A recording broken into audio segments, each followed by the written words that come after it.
सूर्य क्षितिज के नीचे डूब रहा था।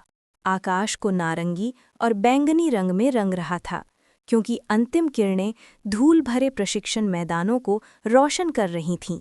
अर्जुन, पराक्रमी पांडव राजकुमार, अपने रथों के बीच खड़ा था। उसके माथे पर गहरी चिंता की लकीरें थीं।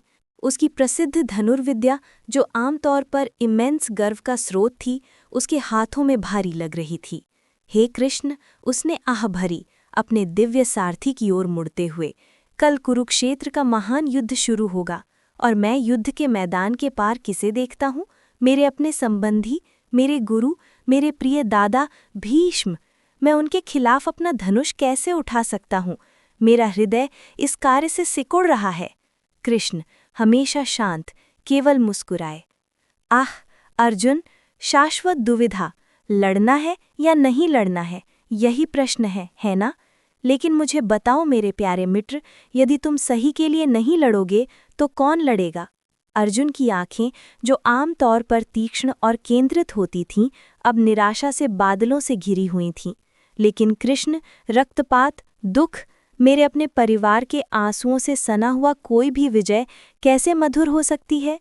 कृष्ण की दृष्टि नर्म पड़ गई, समुद्र की तरह गहरी और अनंत हो गई।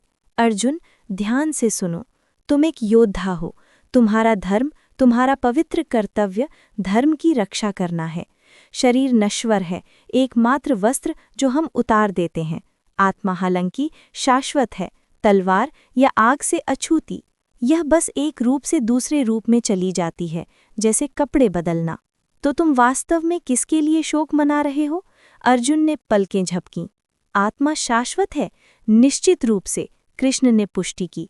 सोचो अर्जुन, जब तुम अपनी वीणा बजाते हो तो क्या तुम उस तार के टूटने का शोक मनाते हो, यह जानते हुए कि तुम उसे बदल सकते हो, या तुम उस बहुत सुंदर संगीत पर ध्यान केंद्रित करते हो जो तुम बनाते हो? लेकिन लगाओ कृष्ण, उनके लिए मेरा प्रेम, मेरा सम्मान। लगाव, कृष्ण ने समझाया, एक बेल की तरह है जो तुम्हारे हृदय के चारों ओर लिपट जाती है, तुम्हें तुम्हारे सच्चे उद्देश्य से रोके रखती है।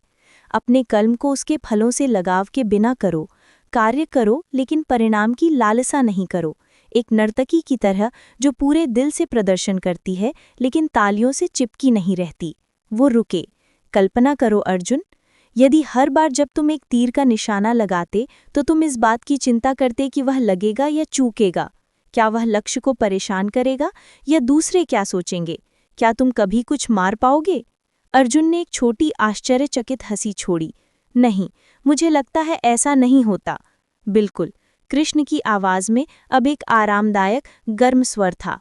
अपना कार्य समर्पण के साथ, एकाग्रता के साथ और एक क्लियर कॉन्शियंस के साथ करो। परिणाम तुम्हारा नियंत्रित करने के लिए नहीं है।